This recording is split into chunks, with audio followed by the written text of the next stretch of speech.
Good evening, everyone. Venerable Chodron had a successful cataract surgery this afternoon and is resting tonight, so we have the opportunity to do a review. And here at the Abbey, we've been very involved going through a structural reorganization the last couple weeks in particular, writing a lot of scopes of practice, scopes of work, and job descriptions. And so everyone's been very busy, and I think it's fair to say everyone's pretty tired. So I know for myself, there hasn't been a lot of time to review or do some debate with others.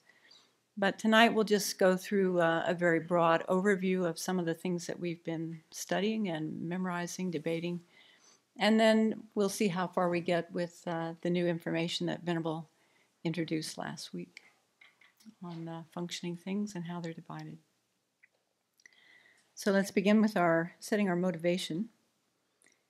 And I was thinking this afternoon of a topic called the four thoughts that turn the mind. It's found in all the different Buddhist traditions. And of course, it's taught in slightly different ways, but very powerful thoughts to call to mind to motivate us in the right direction. And so we begin by reflecting on our precious human rebirth. How precious this opportunity that we have right now. The fact that we have so many causes and conditions that support our practice of the Dharma. We're free of obstacles that get in the way, at least the main obstacles. And particularly thinking about, the difficulty of gaining another precious human rebirth and how meaningful this life is right now for accomplishing our temporary goals, trying to get a good human rebirth in our next life, and also our ultimate goals of liberation and enlightenment. And also in terms of making every moment of our life as meaningful as we can, without making ourselves crazy, of course, but trying to make every moment of our life a cause for liberation and enlightenment, rather than another cause for samsara. So precious human rebirth. And then on the heels of that, reflecting on death and impermanence, that our time here is so limited. We don't know how much time we have left. And so that can inspire us to make use of every moment, not wasting a single moment.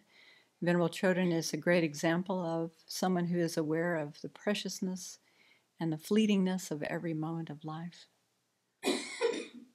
And then reflecting on karma, that karma is definite, that karma expands. Every action of body, speech, and mind that we're involved with throughout the day is going to lead to many results. And so to really check up and see, use that as a motivating force to continuously refine our actions of body, speech, and mind, both internally and externally.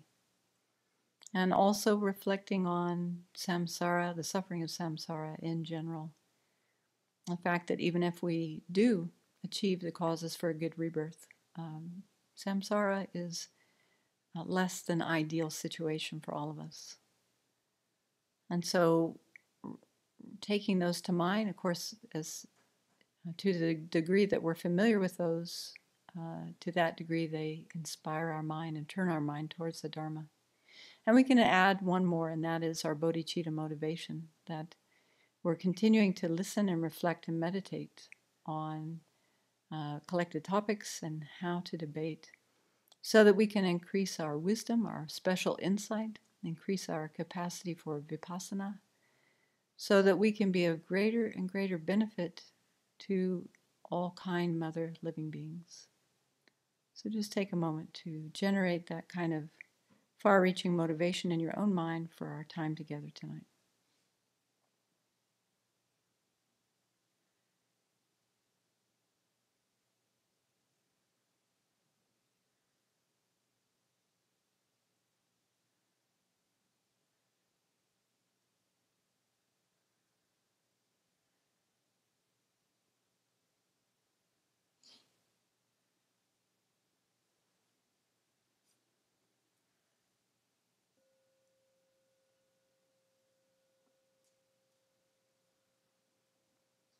I was interested to, just to start with, I was interested to listen to the teachings from last week again, and also to see in the text that we're using that Vipassana is found in all the Buddhist traditions, but of course it's taught a little differently. And Vipassana is the analysis of the nature of phenomena. And so Dr. Padu was pointing out the fact that Buddhist reasoning and debate can function as sort of a basic Vipassana or analysis of the nature of phenomena. And Venerable was talking about how this has inspired her own practice. You know, we can see this study as something that can really help us in our meditation and in our daily interactions with each other by understanding a little bit more about things like direct perceivers as opposed to conceptual consciousnesses, and how the two relate to objects differently, how often our conceptions are influenced by wrong conceptions. And so Venerable talked about how powerful it was for her to learn of the difference between direct perception and conception. And as we learn the classifications of functioning things, then she really urged us to tune into our own experience of sense objects in particular, and to see the difference between that and thinking about something, and how the two are very different. Often with our conceptions, we assume, or even with our perceptions actually, we assume that what's appearing is actually what exists. Or we assume that how we're thinking about something is actually how the object or the person or the situation exists. Yeah. Okay, so perception is, direct perception is a non-mistaken, non-conceptual consciousness. So it's getting at the object directly, without any interference. So we can contrast that with conception. Conception is our thought consciousness, our mental consciousness that's thinking about something through the medium of a conceptual appearance or a generic image. So remember, Venerable used the analogy.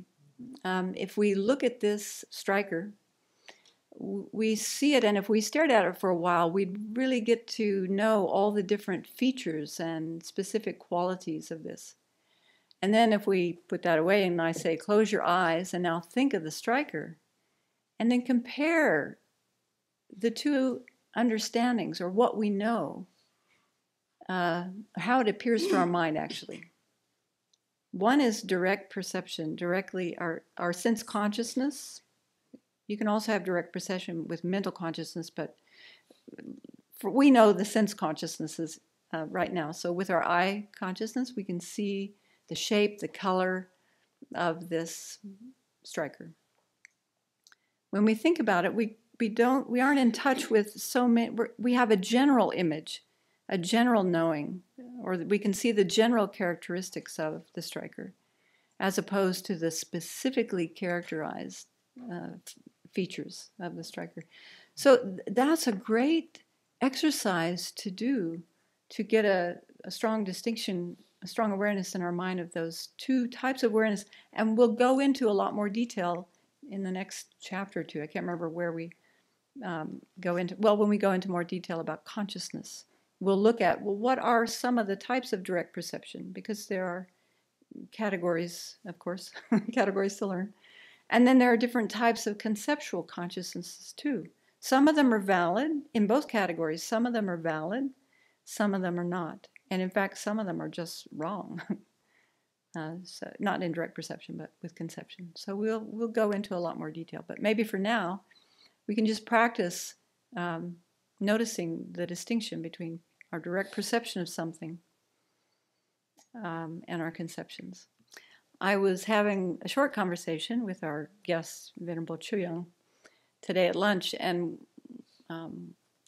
we were sort of talking about the differences in how we study here and how they study in the monasteries. And one thing she said that stood out for me is that in the monasteries, the teacher will teach, and there's very little question and answer going on, right?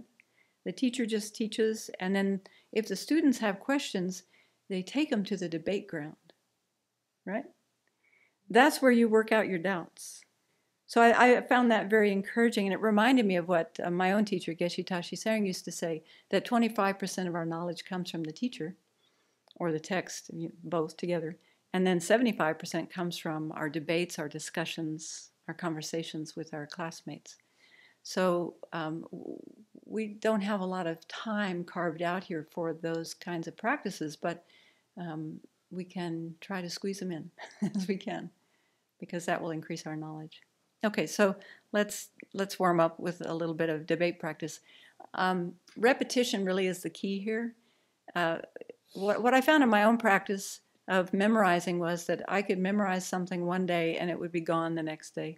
And then I'd memorize it again the next day, and it would last a little bit longer. Each time I would forget it and memorize it. And some things that I learned many years ago now through repetition, strong repetition, they're still very clear in my mind. So the more we repeat something, the stronger the imprint is in our mind stream, and the more likely we are to remember it. And ideally, when we go to the debate courtyard, we'll have to build a debate courtyard. When we go out to debate, we have those things memorized. We're not taking a book out there with us. I mean, tonight we can use our books. We're still learning. We're still in the early phases of our learning process. But ideally, we carry this in our mind. Geshe Tashi Tsering used to say, put it in your recorder up here. We'd all come with our recorders to class. He'd say, put it in your recorder up here, so that we carry it with us. Okay, so the definition of selfless is that which lacks a self, right? That's the largest category that we're talking about here. So it follows the divisions of selfless can't be posited. Why? It follows the divisions of selfless can be posited. Posit those divisions, please. Let's see, the divisions of selfless. How about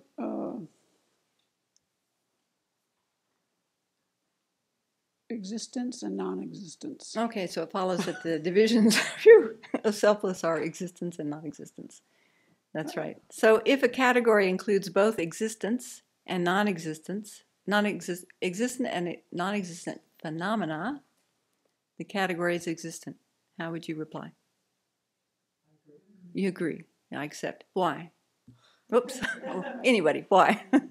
Don't mean to put you on the spot. Because existent would predominate in that combination, just like permanent would predominate when you have a category that has permanent and impermanent yes, that's right. Constituents. Right. So if a category includes both existent and non-existent phenomena, then the whole category is considered existent. That's right. Okay. So posit the definition of existent. Just shout it out.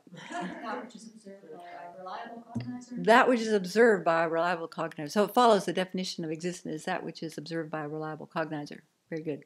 Okay. Posit the 7 terms equivalent with existence and their definitions. Okay, so pause.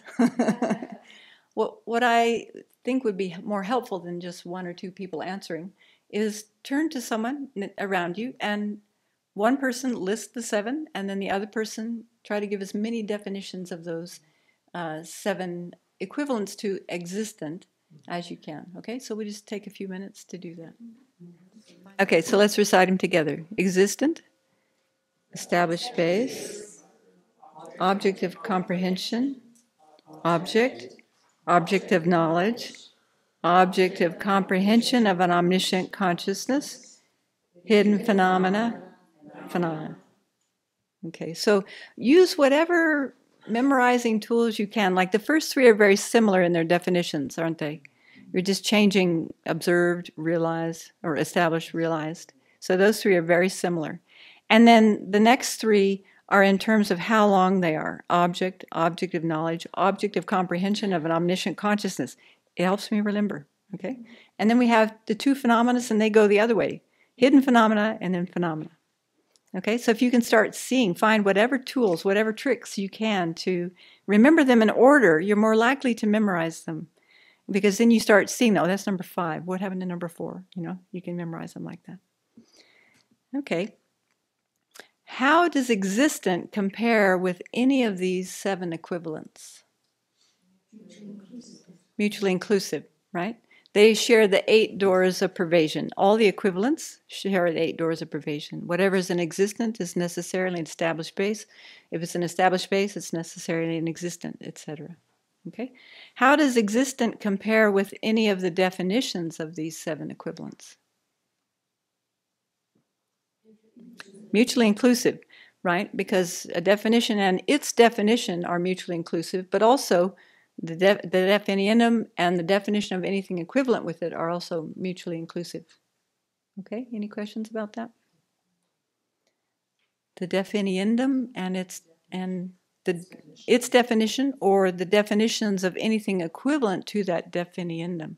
So, for instance, all those 8, you could compare any of those 8 with any of their definitions, and they would be mutually inclusive. They share the 8 doors of pervasion. Okay. We'll study more about that later in the text. All right. Is existent permanent or impermanent? Permanent. Right. Why is it permanent? Why is it permanent? Because it includes permanent things. It includes permanent phenomena. It also includes impermanent phenomena. Anything that includes permanent phenomena and impermanent phenomena is considered permanent. There you go. Good. It's just a convention. No real reason, just a convention. There's a reason for it. Well, yes, there is. You're right. Yeah. Okay. So it follows that there are 7 main ways of dividing existence into pairs. Now we're getting into what was being discussed back here. You accept? It follows there are 7 main ways of dividing existence into pairs. I'm not being very tricky tonight. You accept? You'd say I accept. Okay? So then posit those 7 ways of dividing existence. All right? So again, into your pairs and talk about the 7 impermanent types and the 7 permanent types, except for that last one. And if you can, give definitions. How'd you go? You probably have the first 3 sets down pretty well, right? Or maybe the first 4. How about the 5th one? Ultimate truth and conventional truth? Different. Yes. Yeah, we have to take off our sutra hat. We have to take off our middle way consequence hat and put on our sutra hat. We've had lots of teachings from the consequence point of view, so we have to go back and forth. This is why it's so beneficial just to study sutra for a long time, sutra school for a long time, and then switch to the next more refined school. But we're mixing things. Okay, so how did the 2 compare, functioning thing and conventional truth? Mutually exclusive. They're in the different categories, aren't they? At least the first 6 are, pairs are exhaustive dichotomies. They include everything within that category. So anything in the first 6, list of first 6, compared to anything in the second list of 6 will be mutually exclusive. No common locus. Okay? So how do these compare? Composed phenomena and a non-produced phenomena. Yep. Product and manifest phenomena. Yeah, good. Mutually inclusive. Composed phenomena and conventional truth. Exclusive. Ultimate truth and generally characterized phenomena. Functioning thing and definition. 4P. What's something that's both? A functioning thing and a definition. The table's not a definition. So what is something that is both a functioning thing and a definition? Yes, but you have to give it. What is...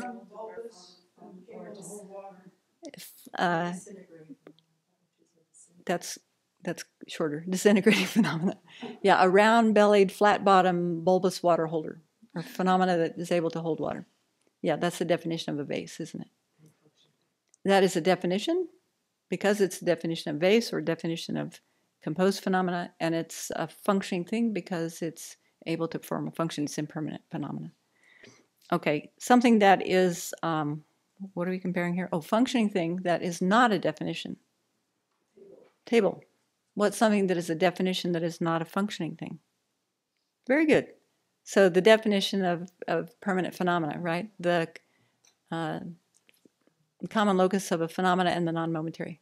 Yeah, very good. And then something that's neither a functioning thing nor a definition. The inherently existent self. Let's put your sutra hat on, please. Oh. Say a truly existent. Oh, Truly existent self. truly existent base, let's say. Okay, yeah, it's a little tricky. Okay, the definition. So now we're moving into some of these. Yes. Okay. Yeah. Okay, so we're comparing, and this was in the text. That's why I'm bringing it up. Let's do it on the board. Sometimes it's helpful to see it. Okay, so we're comparing two things. Functioning thing. You have to learn how to abbreviate this class. Functioning thing and definition. So the last example is.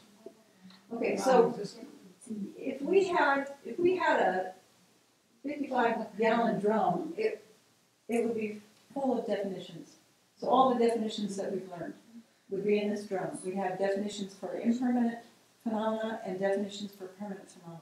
That's what's included in that definition. The functioning theme is all impermanent phenomena.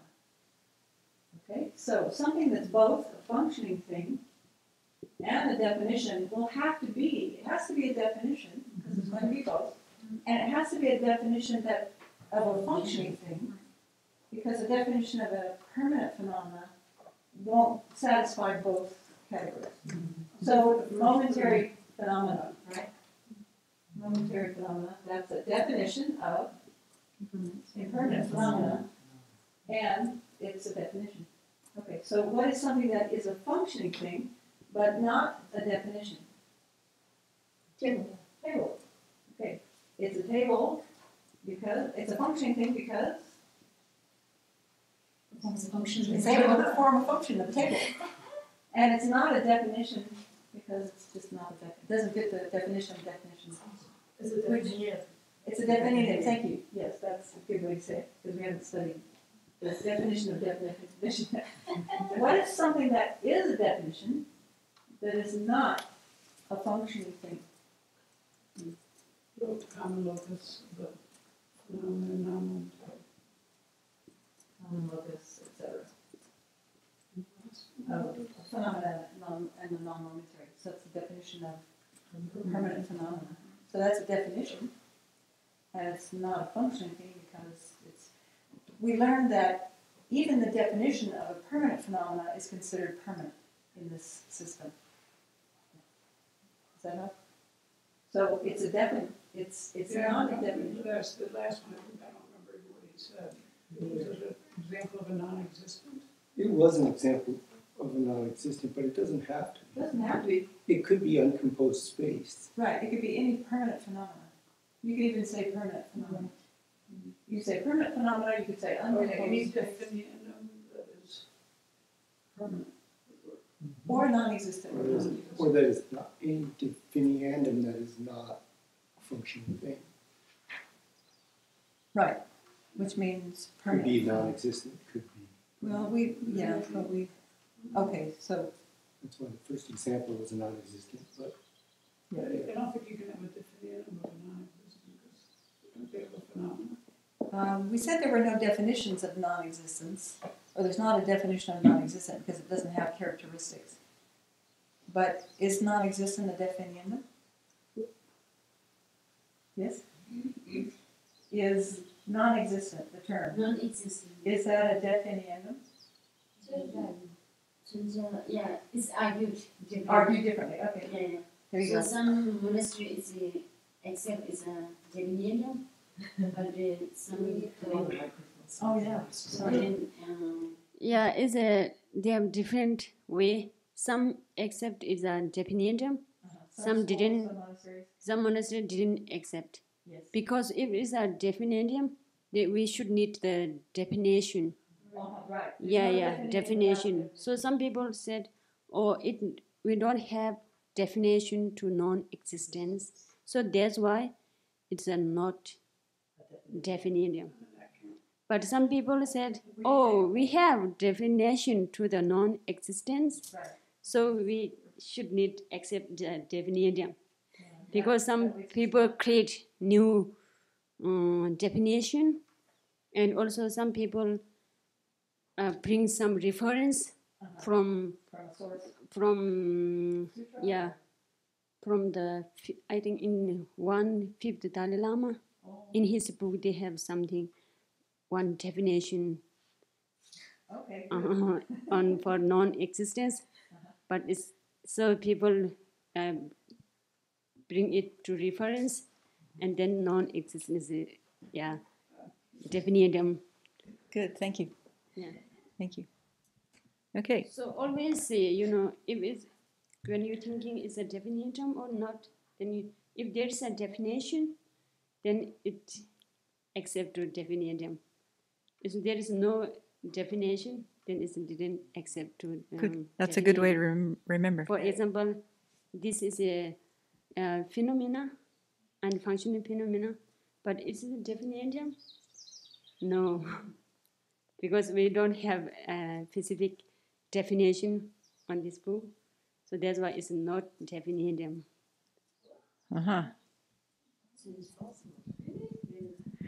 Book in general. We could have a definition of book in general, but not a definition for that book. Interesting. Okay. Well, that's very interesting. Example of this is an example. Oh, it's an illustration. Illustration. It's an illustration. Of a functioning thing, or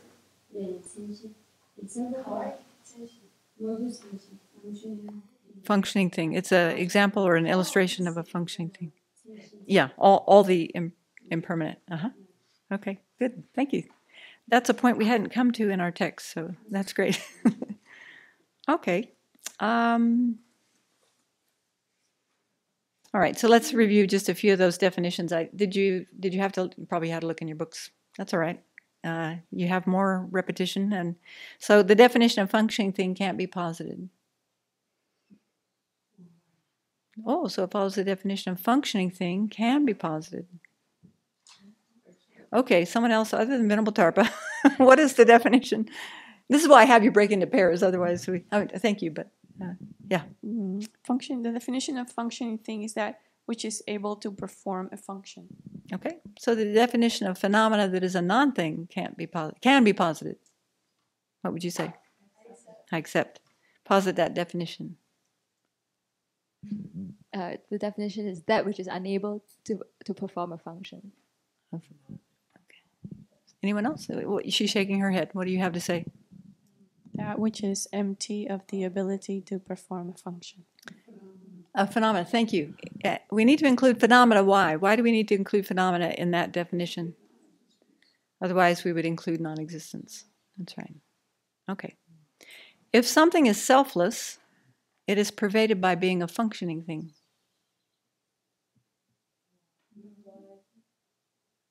Oh, it follows if something is selfless, it's not pervaded by being a functioning thing. Posit an example, please, of something that is selfless but not pervaded by functioning thing. A non-existent, such as the horns of a rabbit. Yeah, that'll work. Okay. Right. It's selfless because it fits the definition of selfless. It lacks a self, but it's not a functioning thing because it's not even a phenomena. It's a non-existent. Okay, good. Okay. Yeah, okay. The emptiness. Well, put your sutra hat on. This microphone is not an objective use of a self-sufficient, substantially existent self, but this microphone is truly existent when I have my sutra hat on.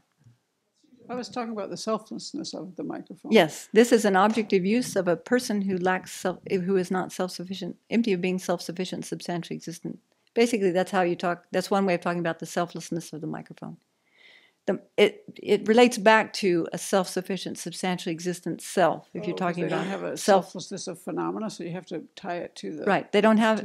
Sutra school does not posit a selflessness of phenomena, so then it has to be tied back to selflessness of person. So when you then give an example of a permanent phenomena, you can't say the selflessness of something? Why? That's because you have, well, that's what I just did. Let's It see. didn't work. Well, the emptiness of sepal is not an objective use of a self-sufficient, substantially existent self, or the emptiness of the microphone is not an objective use. I think you could do it that way. I haven't read that, but I think you could tie it back that way. Okay, so I guess, what would you give as an answer besides something that was, A permanent phenomena, yes, a permanent. so, but what would you give an example of that? Uncompounded space, non-analytic cessation, true cessation, object of knowledge, the category is permanent, isn't it? Any of No those. ultimate objects. The category existent. The category existent is permanent, so we could give that as a, yeah. There are more permanent phenomena than we think about, because usually we just limit it to these, and usually those are the examples that are given are uncompounded space, true cessation or non-analytic analytic cessation, and nirvana, generic image or conceptual appearance is permanent, and then all the categories that include both impermanent and permanent category phenomena are considered permanent. Not microphone. Non-microphone, non-cow, those sorts of things are permanent. Yep. Yeah, there are actually. So we can expand our. Now, see, yeah, if we were debating this a lot, that'd just be right on the tip of our tongue. If we're referring to a person, then we could say the selflessness of a person, and that would be Yeah, the selflessness of a person is the person's lack of being self-sufficient, and substantially that's existent. permanent. That's permanent. You just can't wait, it's say a it. non-exist. Wait, selflessness. Yes, that's permanent. But you just can't say it for a microphone. You can say it for a person. Well, though. how you say it from the Sutra school's point of view is the microphone is empty of being an object of use of a self-sufficient, substantially existent person. Yeah. So the microphone's emptiness of being Emptiness? an object of Emptiness of being an object of use of a self-sufficient, substantially existent person is permanent. Yeah. Yeah. Yeah, it's a lack. Do they talk about objects being empty of something in relation to the person? When does that come up? When they're pressed to say, how is it that phenomena are selfless? How is it that phenomena fit under that category of selfless? Well, one way of explaining that is that all objects are empty of being an object of use of a self-sufficient, substantially existent self. Yeah. Because it doesn't seem to make sense to say all objects are selfless, yet they inherently truly existent for that school. Truly exist. Yeah. I mean, well, they have a different understanding. See, this is why we study tenets, and we get really clear about what does the Sutra school following reasoning understand about selfless. What does that mean for them? What is truly existent? What is inherently existent? What is existent by way of its own character, existent by way of its own entity or nature? Yeah. So, and it's really good when we go back to tenets, it's really good to make a chart to see how it changes with each school and just get really clear in your mind about how the different schools use those terms. Yeah, it makes the mind sharp. Okay. Posit 2 additional synonyms for impermanent phenomena that we have come across in our text. Well, we covered that one. We covered that one too. You had it earlier. And we've already talked. Cause and effect, thank you. Cause and effect, that's right. So how do cause and effect compare? Mutually inclusive, aren't they? Because they're equivalents. How does a cause and its effect compare? Even for the Sutra school. Mutually exclusive. Yeah, and why is that? They don't occur at the same time. For the effect to exist, the cause has gone out of existence. So those are mutually exclusive. So when Venerable's teaching, we have to listen very carefully when she's talking about cause and effect so that we don't confuse those two things. Sometimes she might be talking about cause and effect in general. Those are mutually inclusive, aren't they? Cause and effect. Anything that is a cause is also an effect of something. And anything that is an effect is also a cause for the next moment at least, and maybe something else. But if we're talking about a cause and its effect specifically, then they're mutually exclusive. They can't occur at the same time. Okay. And posit that definition for product altogether. Created phenomena. All right? Created phenomena. Products are created in dependence upon causes and conditions, aren't they? And what's the opposite of product? Non-produced phenomena. So phenomena is important in that definition. Oh, definition. Sorry. Okay. Okay. What's the definition of cause? Cause? A producer. What's the definition of effect? Oh, you're good. You got those down really well. Good. Okay. They're short. What's the definition of composed phenomena? Disintegrating phenomena. And that's a really helpful thing to think about, isn't it? Because all the things that we can engage with our senses are disintegrating phenomena. And so right there, if we keep that in mind, then that can help us with our attachment, can't it? Yeah. So when you're standing at the lineup of food on the what do you call it? The buffet table. You can remember all this stuff is disintegrating right before our eyes. Doesn't work for you? Yeah. Oh, the momos were disintegrating, weren't they? Okay. Maybe we need to take that to our cushion and really think about that one. Okay. Little more tricky. What is the definition of ultimate truth? From the Sutra school point of view. That which is ultimately able to perform a function. Right. Okay. Oh, phenomena. Thank you. That is ultimately able to perform a function. Phenomena that is ultimately able to perform a function. Okay. So this is tricky for us because, again, we looked at this a couple weeks ago, how ultimate truth in this school's point of view is synonymous or equivalent with impermanent phenomena. And that's so different than how the consequent school presents it. So we have to really stop and get clear about that from the Sutra school's point of view. So what's its main function? If it's able to perform a function, what's the main function it's talking about? To produce a result, which could be the second moment of itself, or like the example of the last moment of a candle flame, it doesn't produce more flame, does it? It produces smoke. Well, actually, the previous moment produces both smoke and flame. So, yeah, it produces something. It produces a result. And sometimes that, we can talk about the substantial cause, that's being the next moment of the continuum of that object, whatever it is. Okay. So keep in mind that ultimate truths for this school are known by direct perceivers. That's an ultimate consciousness because it sees its object just as it is. That's what they say. It sees its object just as it is. So anything that we can engage with our eye consciousness, ear consciousness, nose, taste, tongue consciousness, as long as they're not wrong consciousnesses, if they're direct perceivers, then we're knowing ultimate truths from this school's point of view. Now, one thing we didn't talk about is this last category of manifest and hidden phenomena. That's the outlier, isn't it? Because what's the relationship? How do the two compare, manifest and hidden phenomena?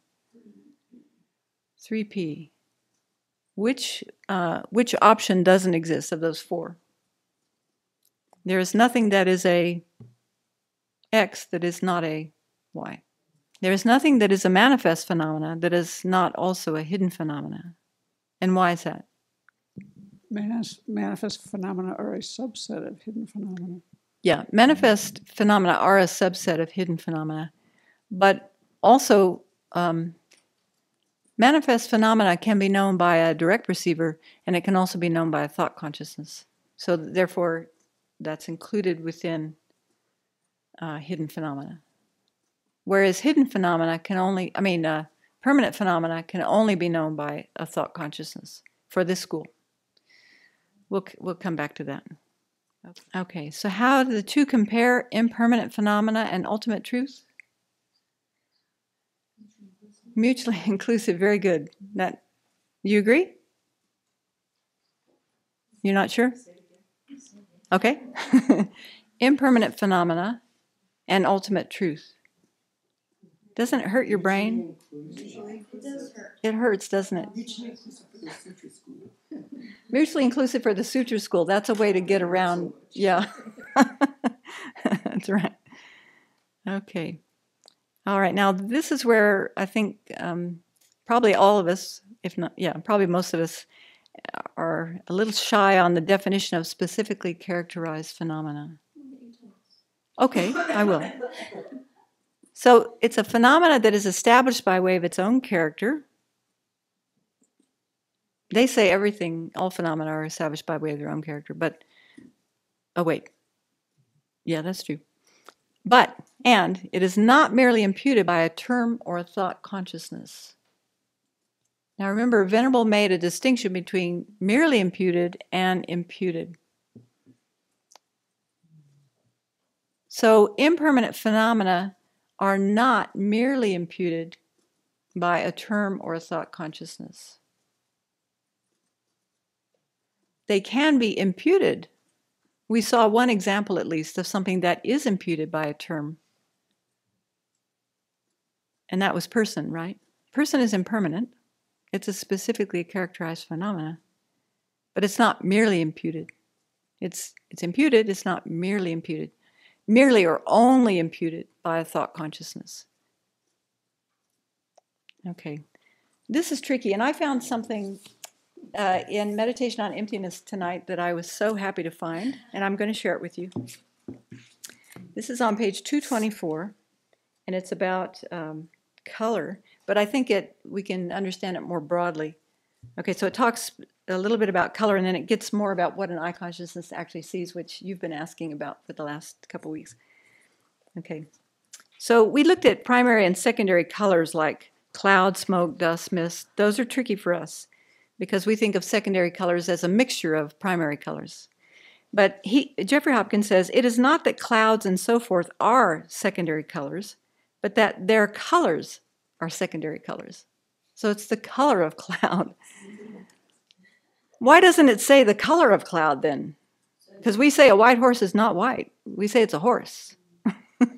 So cloud. Okay, good. Okay. However, some scholars do say that illumination, darkness, and sunlight and shadow themselves are secondary colors. Illumination refers to the light of the moon, stars, fire, medicine, and jewels. Darkness refers to a form that obscures other forms and causes one to see gloom and blackness. Darkness obscures other forms such that they cannot be seen, whereas shadow makes other forms a little unclear but still perceivable. Thus, darkness and shadow have a difference in density. Sunlight refers to the illumination of other forms when the sun appears.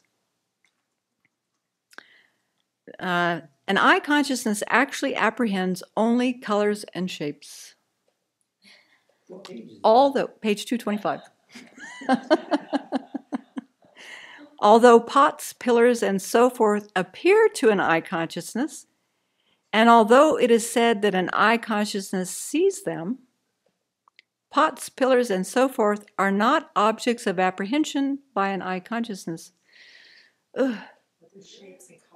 Rather, the color and shape of pots, pillars, and so forth, that is, their visible form, are objects of apprehension of an eye consciousness, and thus are also form sources. Form sources. So when we look at forms, or matter for this school, they're divided into form source, sound source, smell source, taste source. So is he saying that Wait, let me finish, and then we'll come back to your question. Okay, rather, the color and shape of pots, pillars, so forth, their visible form are object of apprehension of an eye consciousness, and thus are also form sources. Although pots and pillars are matter and are forms, they are not visible forms, form constituents, or form sources, but tangible objects. Oh, where's the list? Where's the list of what is a tangible object? What is a object of eye consciousness? Maybe we can find one. Similarly, when one sees the visible form of a human or horse, one sees their shape and color, but does not, in a sense, see a human or a horse. That's difficult, isn't it? Also, seeing earth, water, and water is a case of seeing their color. For earth and water are tangible objects. We'll find those when we get to tangible source or touch source, body source. And therefore, the eye does not see the capacity of hardness or of moistening. Now, this is probably debatable too, because Ladi Rinpoche, in his Mind in Tibetan Buddhism, says that you can see the function of fire. So there are different points of view on some of these things. Some of these things are hard and fast. There's no getting around them. Some things are debatable. So we have to figure out what's debatable, what's not. Furthermore, when the visible form of a pot is seen, an eye consciousness does not conceive this is a pot, because a mental consciousness is the identifier and designator of names. Okay, so that's also difficult, because again, Ladi Rinpoche says that eye consciousness can know man and also know this man is my father. So it seems like there's a she's biting her nails. Huh? Not the words. Maybe there's a knowing but not a labeling. Maybe we could say it that way. Yeah.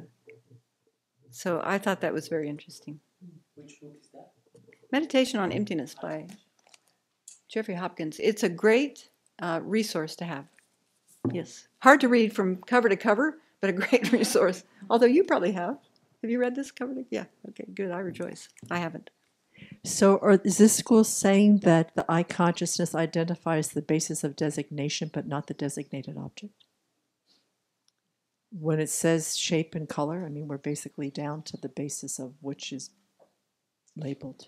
Well, I think this is a more difficult question and one that's hard to answer definitively, because even shape and color are labeled independence upon their basis, right? And so from the Sutra school point of view, they would say that like the elements are substantially existent. You don't have to call anything else to mind to call them to mind. I don't completely understand this.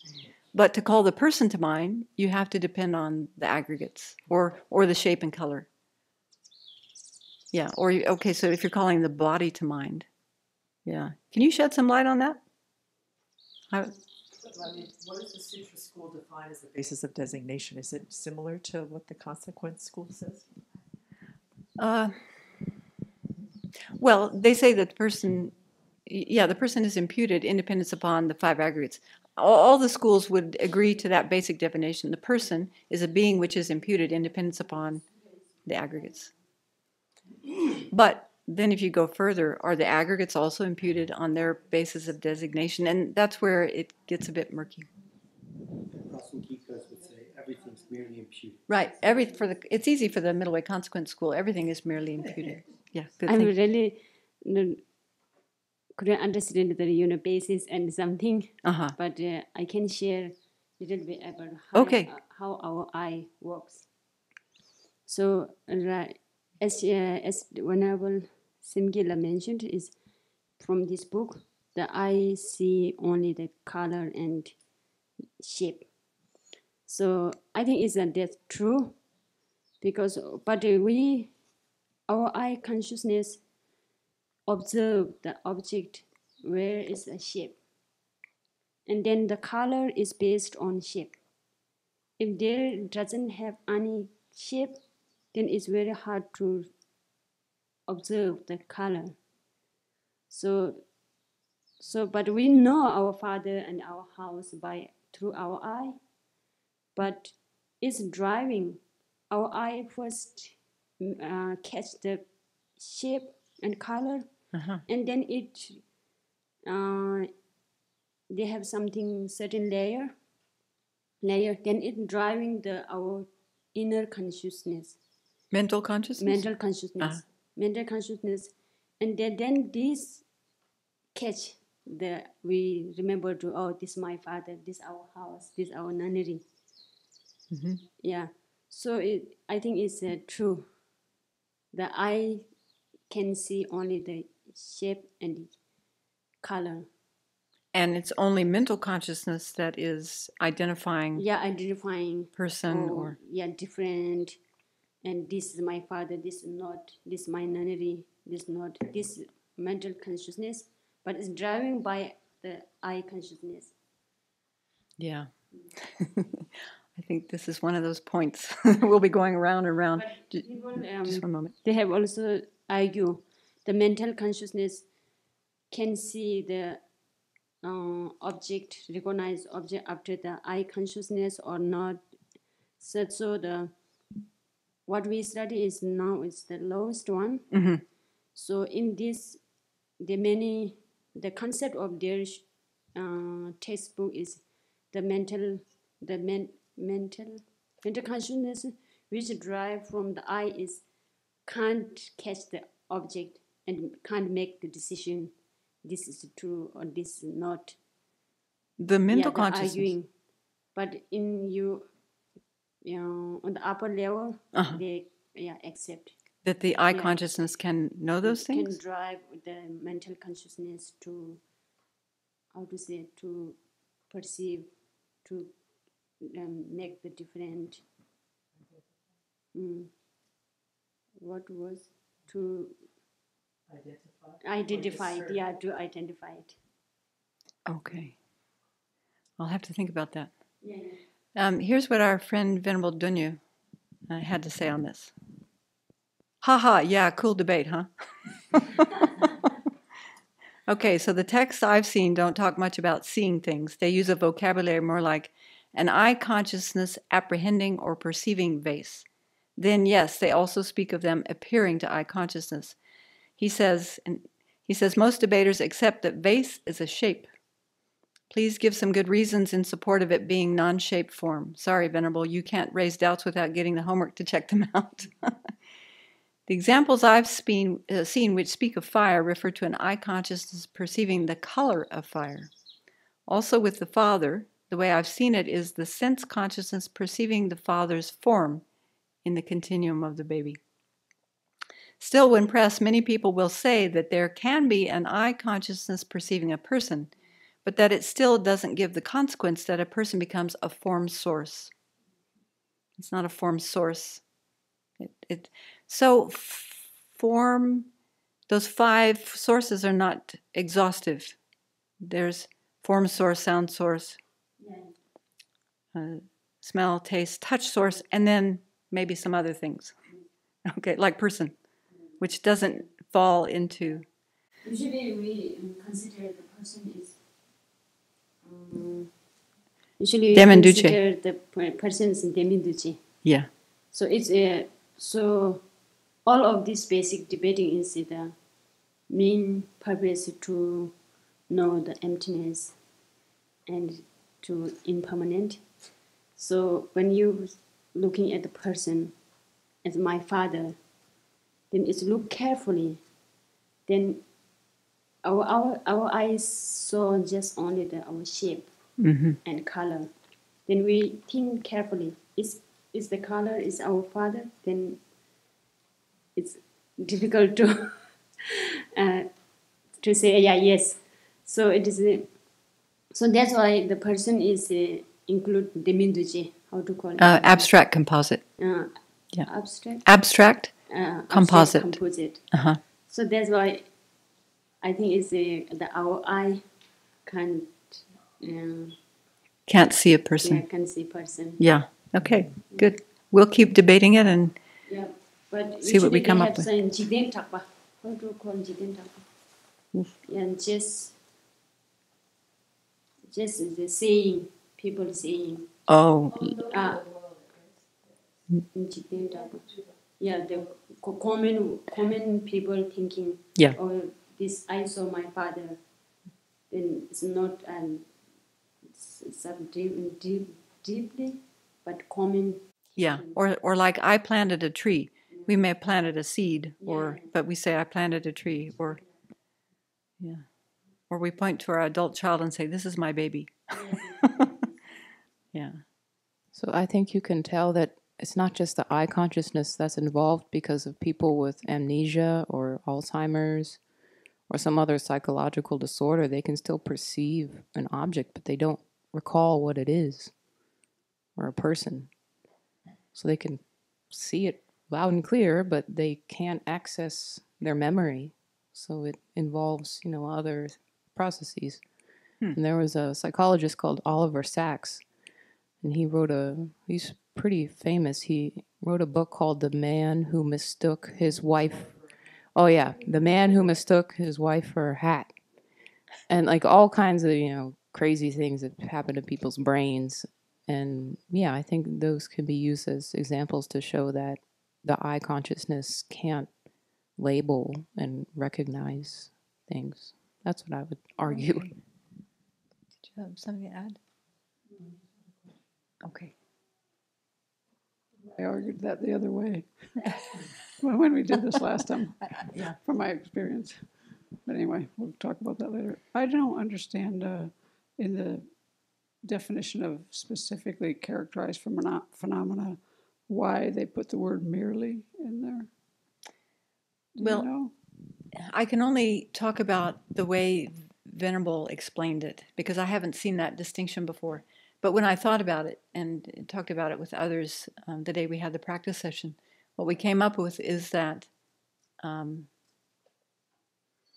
something that would be merely imputed would necessarily be a permanent phenomena.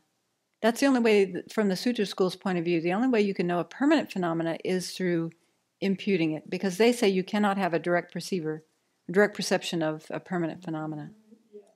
So if we look at the definition of generally characterized, which is the opposite, then that can give us a little more information.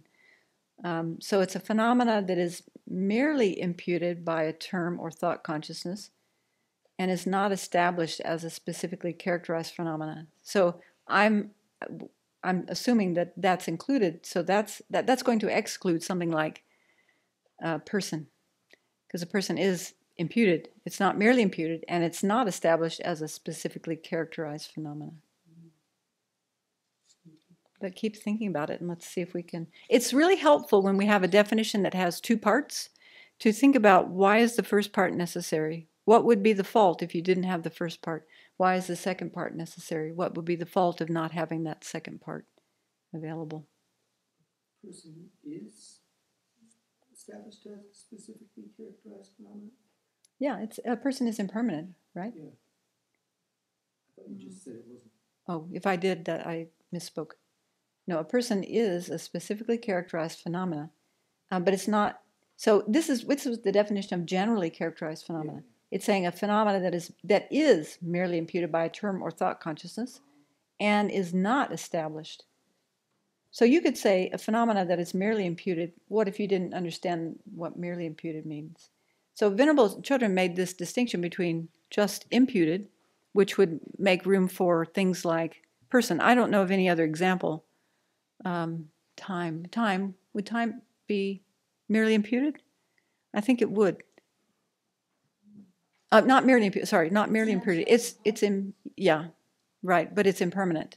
So time, we can't see time with our eyes. We can see a phenomena in moment 1, moment 2, moment 3. But time is like, probably getting in deeper than I need to. We'll stop right there. Okay, let's go back to the text. All right, so let's take a look at functioning things. Divisions of functioning things starts on page 174. And so basically there's a division of 3, isn't there? For whatever reason, Dan Perdue likes to include matter instead of form. In the text that I studied, it was form, consciousness, and abstract composites. But for this school, for the Sutra school, form and matter are mutually inclusive. So really it doesn't matter which one you pick. Now for the higher schools, there are, I think it goes this way, check me. Whatever is matter is necessarily form, but whatever is form is not necessarily matter. So for instance, there are subtle types of form that are not atomically established. Like, for instance, does some non-revelatory form, right? And only, interestingly, only the Great Exposition School and the Consequent School assert this non-revelatory form, and probably for different reasons. But that's a subtle tenet point, isn't it? But there are other things that we could think of, like the body of a form realm being. I can't see the body of a form realm being. Its form, it's probably not atomically established. What about Sambhogakaya, the form body of a Buddha? Well, there are probably many reasons we can't see that. I can't see them anyway. I don't know about you. Other subtle types of form. Subtle wind, yeah. Illusory body, for instance, or any kind of subtle wind in the body. Yeah. I think, yeah. I think I remember. I was looking for. I remember hearing it, but it's a inattentive awareness, and I looked in my notes. I couldn't find exactly what I'd written down before, but. So it's a difference in schools, whether revelatory, non-revelatory form is included. In the debate book, Dan Perdue, Vasubandhu's Treasury of Knowledge, he identifies 11 types of form, and he includes non-revelatory form. So probably mind only and above, mind only school and above would include that 11th type of form. But for all intents and purposes, we have 10 for the Sutra school. So matter, consciousness, and non-associated composites. These definitions are maybe not very satisfying for us, but I read something in debate that was very, very inspiring. It says, in Sutra, the Buddha said, monks, it is called the appropriated aggregate of form because it exists as form and it is suitable as form. So I think they drew that right from Sutra. I'm not going to argue with the Buddha, are you? That's probably where our definition come from. Still, we're encouraged to investigate for ourselves and analyze and to debate these things, so fair enough to do that. And then in Ajitra Mitra's commentary to Nagarjuna's Precious Garland, he says that form, or the Sanskrit rupa, means that which is breakable, for form can be broken. Or maybe we could say at least mentally dissected, because, I don't know, can you actually, you need an atom splitter, to split apart subtle particles. But at least we could mentally dissect so they can be broken in that way. All right. So we have matter, and matter is divided into external matter, which we have a definition for, that which is atomically established and is not included within the continuum of a person. So you could guess what the definition of internal form is going to be. And, he's probably teaching people who, most of the people he's teaching are not Buddhist. So he probably simplified this explanation just to get people started debating. He didn't go into, internal matter and what that involves. There's a lot of subtleties about that too and debatable things. But we could say in general, internal matter is that which is atomically established and is included within the continuum of a person. So these sense powers or sense faculties, all schools of tenets identify the sense powers as a type of clear internal matter which empowers the sense consciousness to comprehend its particular object. So it empowers like the eye sense power or the eye sense faculty empowers the eye consciousness to know shapes and colors as opposed to sound.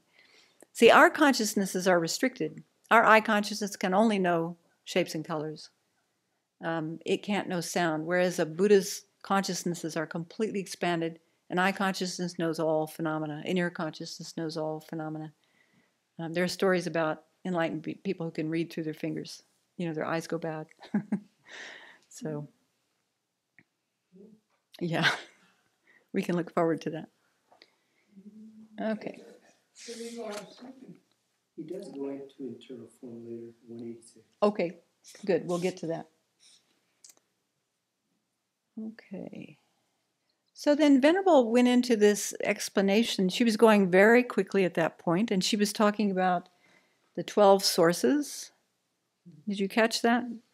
There are different divisions of sources or constituents. Like when we study the Heart Sutra, there are particular references to the 12 sources or the 18 constituents. When we're just talking about 12 sources, then we're talking about two groups of 6. There are 6 objects, like the 6 objects of the sense consciousness. And then there's the 6 faculties. The 6, like eye sense faculty, ear sense faculty. That's that subtle, clear internal form that helps that consciousness. You know, did any of you have a Play-Doh factory when you were growing up? Yes, you did. You're the only one? Play-Doh factory? You know how the Play-Doh is just Play-Doh, and then you put it through this factory and it starts coming out in particular shapes. And I don't know, that's an analogy that helps me think about mind is just clear and knowing. But when it comes through certain orifices or, you know, it depends on certain faculties, then it comes out in a particular way. It has a particular function, at least for ordinary beings. So if that image helps you. So that's the 12 sources. And Venerable said that the 6 consciousnesses are included within the 6, how did she say that? The 6 sources? The 6 senses also include the 6 consciousnesses. The 6 sense faculties? Yes, because the sense faculty for mental consciousness is the 6 primary consciousnesses. That's how that works. So they are subsumed in there. I don't know if that matters to anybody, but we're not in the book. This was just something that Venerable said when she was teaching, and I thought that probably would bring up some confusion, and it's probably too late in the class to be talking about this, to tell you the truth. Well, can't be exhaustive of, all phenomena, permanent. Yeah, permanent phenomena would be, where would you include permanent phenomena? Yeah, perhaps it could be an object of a mental consciousness. Yeah. Yeah? Okay. All right. So we have some definitions there. And now we're getting into the divisions of external matter. Visible form or form source, those are synonymous. So that's an object apprehended by an eye consciousness. It would be nice if these 5 sources had some, you know, systematic system to them, but they're all just slightly different. So if we look at, well, we haven't gotten to sound yet, so we'll save that comment for later. Okay, so an object apprehended by an eye consciousness. And then here we have form sources or visible objects are of just 2 types, colors and shapes. Okay, so Venerable made that comment at the beginning of the class, how studying collected topics and debate helps us to understand vipassana or special insight. So one exercise that we can do is when we're walking around during the day, just allow your senses to open to just your eye consciousness to open to shape and color without any labeling. Just see if you can notice just shapes or just colors, especially out in nature. And notice, maybe you can even catch the labeling that comes in. You know, because we look at a tree and we say, that's a tree. But, you know, there's that story of, I think it was Trungpa Rinpoche, sitting with Kalu Rinpoche, was it? And they were sitting there for hours and hours, and finally one of them says to the other, he pointed in the distance, and he said, they call that a tree. And then they both just hilariously laughed. Because what was appearing to them was something quite dynamic. Whereas we just go, oh, that's an old oak tree, or that's an old pine tree, as if we can see it in all of its functioning. It seems like neither form nor shape can be seen without the other. Shape or color, you mean? Oh yeah, shape and color. Because in order to have a shape, you have to have change in color. And in order to, but then color, well, color's going to have some shape to it. Well, that's what Venerable was saying earlier, that, Yeah. and it seemed like you were saying that shape is the predominant one that we recognize over color. Yeah. Shape is easier to recognize than color. Yeah. What is the shape of the blue sky? Like a ball. Round. Round. Round. Yeah, round shape. The sky is round. Half sphere. Well, okay, we'll have to investigate this. Yeah, so it's in a textbook Uh-huh. without shape, without color. 叶写叫马多巴，卡多写叫有嘛意思。叶 is shape without shape, then without color. If you're without shape, then it would be very difficult to, you would be without color as well. If there's a no shape, then there's no color. Uh-huh. So this is something that we can explore in through our awareness. So when we're debating, then we keep this voice to reference. When you debate and some people don't agree, then it's true because of some scholars said this one. Yeah. Isn't the reverse true? Please. Without color, there's no shape. Yeah, we can imagine. They're mutually dependent. Yeah, it depends. So we need both. To have shape, you need color. To have color, you need shape. Yes. Okay, so play with this and see what you discover. Okay.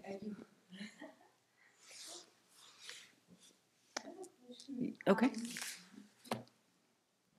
To your last homework, the one you mentioned, think about something and then observe if you give a label or just observing. And then she also mentioned, do your analysis of walking and see if there's a difference of going. And when your foot is on the air or on the ground, see if you can find going. So how does this both relate? I couldn't really get that together.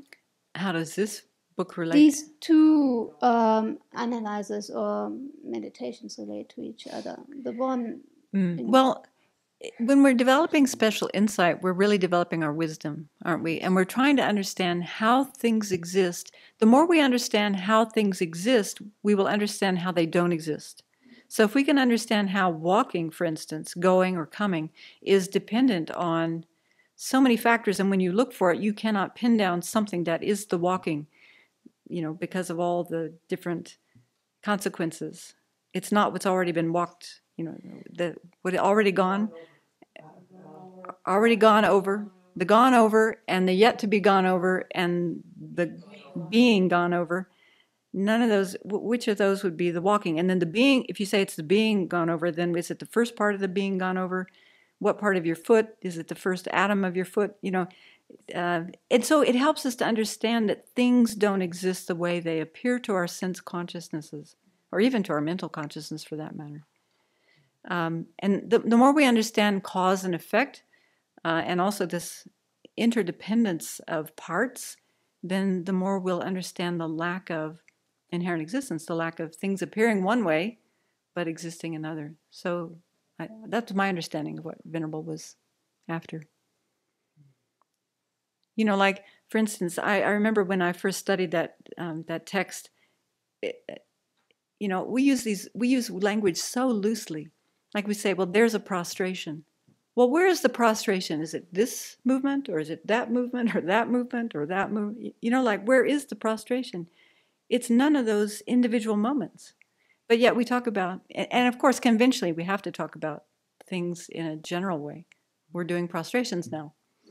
But we have to analyze where actually is the prostration. Does it exist the way it appears? Or where is the person? Does the person exist? Does the enemy exist the way they appear? Does the delicious momo exist the way it appears? Yes! Or the chocolate brownie, or whatever it is that you're... Does the spatula exist the way it appears? We all have our own spatula. I'll tell you about mine later. Okay, that's probably enough for tonight. I just thought, given the busyness and the hard work that everyone's been doing the last couple of weeks, that it would be ridiculous to try to do anything new. And I hope you can appreciate the value of repetition. This study is based on repetition, repetition, repetition, isn't it? Yeah, and the more you debate, the stronger the imprints are on your mind. So please find people in your spare moments and go over everything we've gone over tonight. Think of new ways to ask questions. Think of new relationships, new comparisons, and all right, and dedicate it for. We can dedicate tonight specifically for Venerable Children's good health and long life. Now that she has 2 beautiful new eyes.